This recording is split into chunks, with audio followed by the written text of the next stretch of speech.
Welcome to Chris's Storytelling Corner.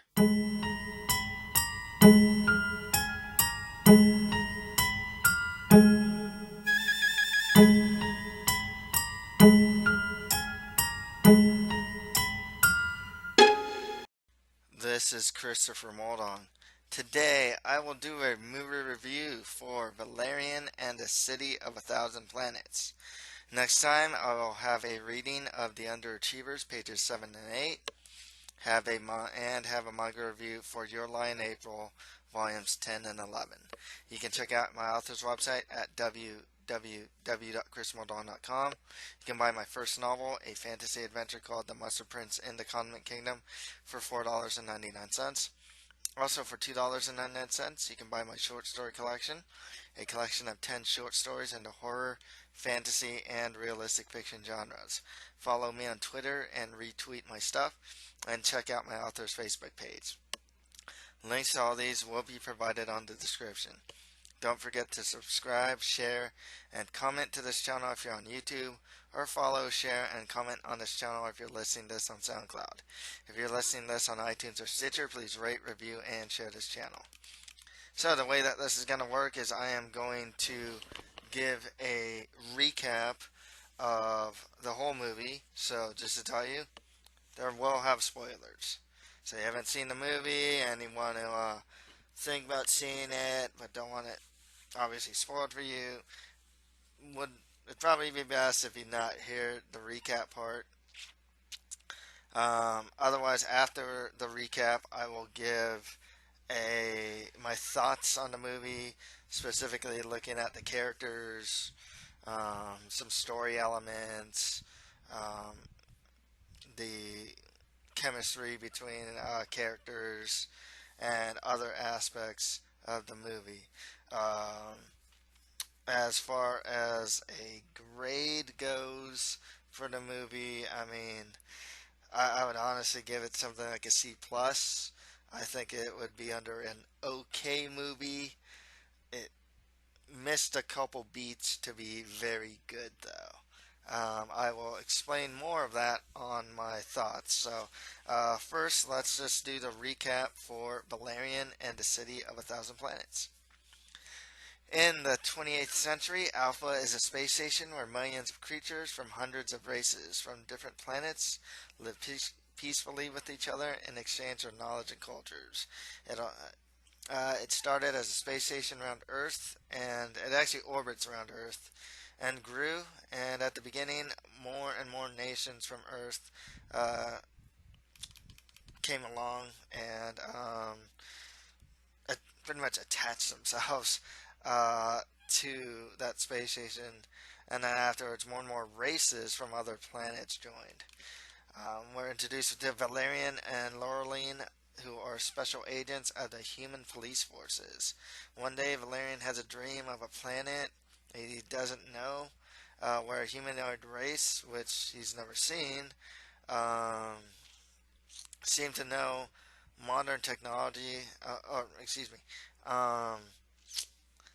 the race doesn't seem to know modern technology and leads a peaceful life in some sort of like beach environment. They harvest these energy-containing pearls from the planet and use these animals to duplicate these pearls. This place actually gets destroyed by spaceship debris crashing onto the planet, and then Valerian wakes up. He and Laureline receive a mission to retrieve one of the rare animals from his dreams, called a converter, from a black market dealer. At the start of the mission, Valerian asks Laureline to marry him, but she brushes him off. During the mission, Valerian interrupts a confrontation between the dealer and two prospective customers for the converter, who look like the humanoids from Valerian's dream. Him and Laureline manage to obtain the converter, and Valerian also steals one of the pearls which had been given to the dealer. They manage to flee, but the soldiers that were tasked with supporting them are all killed. They return to Alpha, and they're told by Commander Phillip that part of the space station has been infected by an unknown force and that this part of the station is highly toxic. Troops sent there have all been killed without bringing any information back, and that the infection is spreading, and that it'll probably spread to the whole station in a few weeks. The two are assigned to protect the commander. He requests the converter from Laureline, but she refuses and pretty much just holds on to it. While the commander gives a speech at a government meeting regarding the space station infection, the meeting is ambushed by those same humanoids, and they incapacitate all the participants. They don't kill them, they just incapacitate them, including Laureline and Valerian, and they kidnap the commander. Valerian frees himself and the others, and then he frees the others, and they chase the kidnappers. During the pursuit, the kidnappers are headed for the infected area. When Valerian enters the infected part of the station, he loses control of his vehicle, and Laureline loses contact with him. She goes to search for him and finds him unconscious at the edge of the infected area, and then Laureline manages to wake him up, but she's kidnapped via... It's like these butterflies that are flying around that are actually bait for, like, pretty much like these fish hooks that so she grabs on the butterflies, gets more or less hooked into this higher area, and is kidnapped by a group of primitive humanoids, and they prepare to eat her. Valerian looks for her and infiltrates a hideout with the help of the shapeshifter Bubble. He saves Laureline, and they manage to flee the hideout, but during the fight, Bubble's killed. Valerian and Laureline go into the infected area and finally reach a large hall where they encounter a large group of humanoids and their prisoner, Commander Phillip. Their leader tells them that their history, that they were just living peacefully on the planet Mole, when two other technically advanced races, one of them humans, fought a war in space above their planet. The human commander ordered the firing of a doomsday weapon against the protests of his subordinates.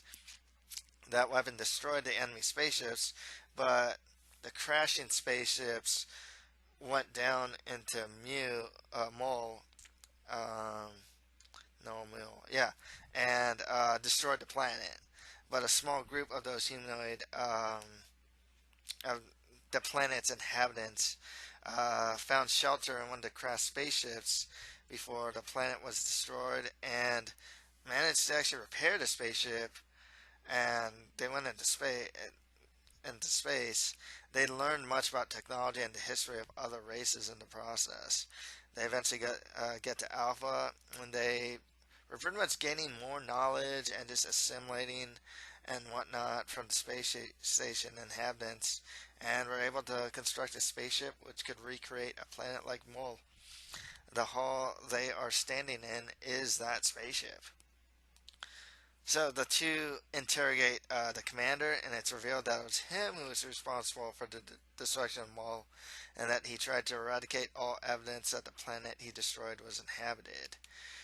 Everything the Mole people now need to power their spacecraft is one of the pearls, which Valerian has, and the converter, which Laureline has. Valerian gives away his pearl, but initially doesn't allow Laureline to give away the converter. Simply because it was their order of special agents to obtain the converter for the humans. But then Laureline just convinces him to hand it over. So the spaceship is prepared for flight. The commander orders his robot soldiers to attack and destroy it to make sure that the information about his crime stays secret. Valerian and Laureline, with outside help from some of the loyal human officers, thwart the attack, and the spaceship starts with them on board, with Valerian and Laureline on board. The commander, Phillip, is captured by the police, and Valerian and Laureline, who are on the spaceship, tell each other that they love each other. And she pretty much agrees to marry him. So, some thoughts on Valerian. First things first, I guess some of the. I guess the. Well, I'll just start with the characters. Let's just start with Major Valerian, Dane DeHaan. Um, I don't know how to say it without sounding insulting, but I'm gonna be insulting. He is absolutely miscast for this role. He just was not the right guy. Good actor, not the right guy for this role. He was shown in the movie as something of this playboy who went out with a lot of women, kind of suave, too cool for school and whatnot, and he just played it kind of straight laced, deadpan. He honestly sounded like the captain of the high school football team or something without much charisma or enthusiasm. He sounded like a bro throughout the whole movie. Like I don't know how to say it, and it just didn't fit. He There was no coolness with him, no suaveness with him. It's like, wow, this is the ladies' man guy. I mean, I didn't see it. You know, um, I think they should have just probably found someone else. I can't really think who, but he'd have to be like a younger. The way I would see it is like if they can find a young Chris Pine from that first Star Wars or Star Trek remake, if they can find someone like that with that attitude, maybe even that look, um, that would be kind of the ideal. You need someone that is a bit more witty, or yeah, pretty much that can have that wit. Like I said, suave, cool, has a lot more personality. But yeah, it just I personally just didn't feel it from uh, Dane here. It just he just like I said, good actor, but as far as this goes, I don't think he managed to pull it off. And I'm gonna be honest with you. This movie probably could have been. There were some flaws in this movie, but honestly, that miscast was one of the bigger flaws that really prevented this movie from being very good. Um, I felt that almost everyone else was cast pretty well. Honestly, like they played their roles pretty well. Clive Owen was as Commander Phillip was pretty much a dick. I don't know how else to say it. Laureline was great. Everyone else was fine. It just, yeah. I don't think Valerian was played the way he was intended to. I thought Sergeant Laureline, Cara, I can't really pronounce it, Delavigne, um, played her part really well. If anything, I thought she was more the main character of this movie than Valerian. She just had more personality. She kind of had an attitude. She had sass. She's real sassy. Bit more witty. And yeah, I thought she did it well. If she were the main character, I would have been cool with it. Honestly, like um, she seemed to be more the strong one. Acting wise, she was just kind of on point. Seemed to know the character well, or played the character well. Had a particular personality, a particular sass to her, and but was still strong. Like don't mess with me. Type of deal. And yeah, I thought she was one of the stronger characters of the movie. Commander Phillip was good. Clive Owen played it well. He just played a dick. That's it. Like my way or the highway. You know. You don't. You don't talk to me that way. I am your superior.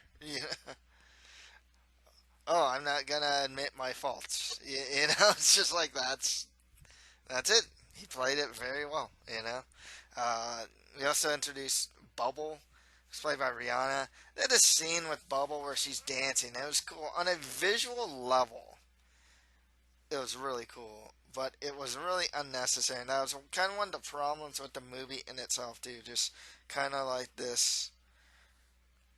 I'm gonna show you how much style I have, but really, if it's that whole style versus substance thing. If you have more style, generally you have less substance. It's hard to find that middle ground.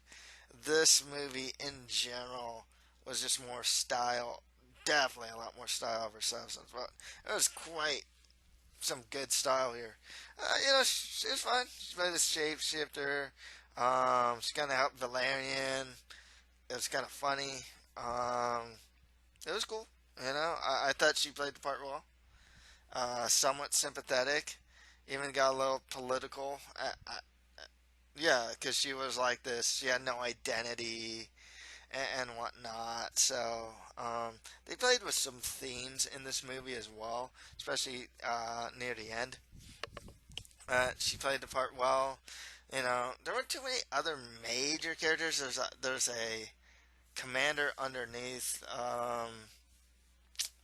Clive Owen's character, but he was just like normal guy.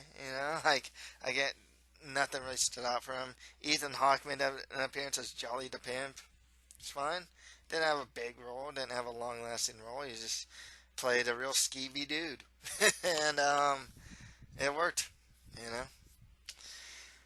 Uh, let's go with some of the stuff that just wasn't really good at this point. I already talked about the miscast protagonist. One of the other problems I felt was just Valerian and Laureline.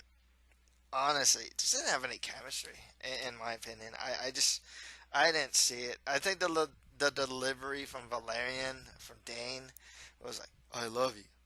I want to marry you." It's so plain at times. It's like there's really no emotion sometimes to the stuff he'd say, and yeah, there just wasn't great chemistry between the two. It seemed really forced. Throughout the movie too, like I don't think they developed the Valerian Laureline relationship enough. I remember there's like one scene where she finds him. It's like, oh, you didn't you're not gonna thank me for finding you or something. That's just kind of like there's like this abrupt argument that happened. Like things didn't really build on the romantic front.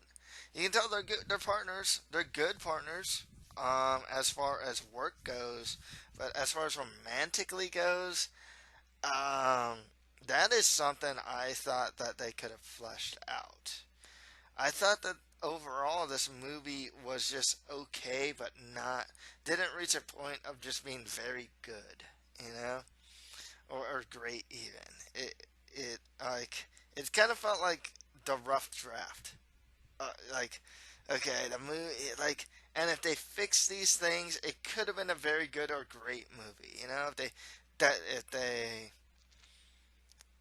I think they had some right ideas here. If they fixed the main character, obviously, the protagonist miscasting was probably a big thing. There's certain things with the script where obviously they're trying to make a joke. And one thing I noticed about this movie too, is that they always seem like a beat off. It's like, oh, they made the joke, but they're just a beat off, where it's just kind of like they kind of missed the mark. Just right there to really make that joke funny. Um, they had an adequate plot, but it's just it. Yeah, the plot wasn't too bad, but it wasn't great. Like I said, it's a little off. Um, the old dialogue was just a little off. The chemistry just wasn't there. Action was cool. The visuals were great. That's the big thing about this movie. Visually speaking, though, fantastic. I mean, the, every scene pretty much was like the prettiest thing you'll ever see. Visually stunning.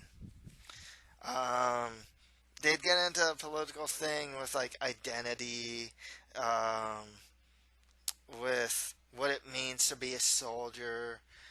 But like I said, it's just that whole thing. It's like a beat off, or it's like okay, they don't dwell on this, or like at the end with Valerian, or near the end with Valerian. Oh, don't give him the converter. I'm a soldier. It's like where did that come from? You just punched out your commander. Like that's a script thing. You just punched out your commander, and then you're telling Laureline not to give him the converter because you're a soldier? Like that doesn't make sense.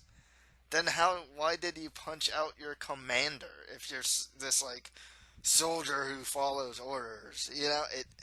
Why were you doing this? uh, like I said, it's just everything's just a little off in the sense that like it can be dwelled on. Certain things can be dwelled on a little more. Certain things can be um, emphasized just a little more. Show me. Valerian really didn't show that he's this like great soldier guy. And then at the very end, it's like, don't give him the converter. I'm a soldier. Like, I thought the whole movie you were doing everything that is not soldierly. You took the pearl. Uh, like it just yeah, it just isn't there. Like that's a script problem. Like I said, it felt like this movie just kind of feels like a rough draft. What could have been like something greater. Like, oh, if you fix that, if you dwelt on this more, a little less of this. I mean, you could say that about any movie, but it's really apparent with this movie. Maybe, the casting, with the main guy. Keep dwelling on that, I know, and beating on the dead horse there, but it's like, if you fix something like that, then, this could have been a very good movie. You already have the visual, you have the world, it's relatively interesting. Um, it's very imaginative. It, it really is. There's a lot of sizzle. It's like more sizzle and less steak type of deal. You need the sizzle with the steak, but this one has just a bunch of sizzle. You pretty much that's just style over substance. Like I said, adequate plot. I liked the plot enough. It made sense. It was cool. Um, but you can just dwell on things just a little, just a little more here and there. The ending was expected. I mean, they admitted that they loved each other. It was sweet, and that was kind of it in a sense. I can't really say much more. And I'm glad they got they outed the commander, and they managed to save the people of Mo and whatnot. Yeah, that's cool. It was a happy ending. Like I said, the chemistry just isn't there for the emotion. That's the problem, though. If you don't build it early, then by the end, it's like the chemistry wasn't there for this emotional payoff at the very end. Like I don't really see how she likes him per se. I can see why he likes her a little, but it's like they're more partners, but I don't really see how how these two are romantic partners. It just there wasn't anything there that really signaled like that. They're anything more than heck friends even. But they kind of enforce this idea that there is some sort of romantic thing going on here. Um, yeah, they could have just been left as partners and kind of achieved the same thing. Uh, you know, or maybe she just doesn't like the guy and he keeps hitting on her. That would have worked too. You know. As far as what the critics say and whatnot, I kind of agree. A lot of what I said is pretty much just what the critics are saying. Miscast, protagonist, visually stunning, but like lacking in other areas. As far as how much money it made, I read that it did not make the mark that I wanted to, and they now have to hope for international sales to be able to break even. It's possible. It costs a lot of money. It is not a Hollywood film; it's a French film. Luc Besson's own studio and whatnot, along with some other funding from what I read. But yeah, it's not. It's like the most expensive non-Hollywood movie out like ever made up until this point, apparently. Um, which makes me wonder. Like, it seemed like they were trying to shoot for a sequel and to make this a franchise. I think there's, you know, and I can't see it happening on an interest level. Like, I'm not particularly interested in seeing Valerian 2. I don't know if they'll make enough money to be able to do that. And, like, they could have made, like, Ghost in the Shell franchise, and that flopped too. And honestly, that was actually a pretty good movie overall. This movie, like I said, it's okay. You know, but it's not very good. It's not great. It's just missing too many components to make it that great movie. Um, I, I, I'm kind of surprised in the sense that, like, and not surprised that they didn't catch these things, I guess. Like, hey, shouldn't we kind of dwell on the romantic thing?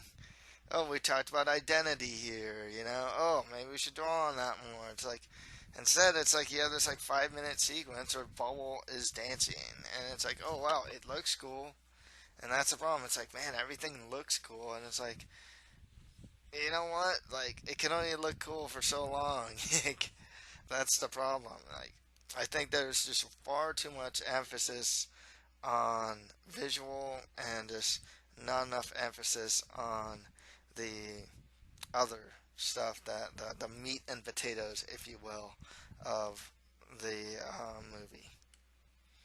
So that's all for today. If you like this, don't forget to subscribe, share, and comment to this channel if you're on YouTube, or follow, share, and comment on this channel if you're listening to this on SoundCloud.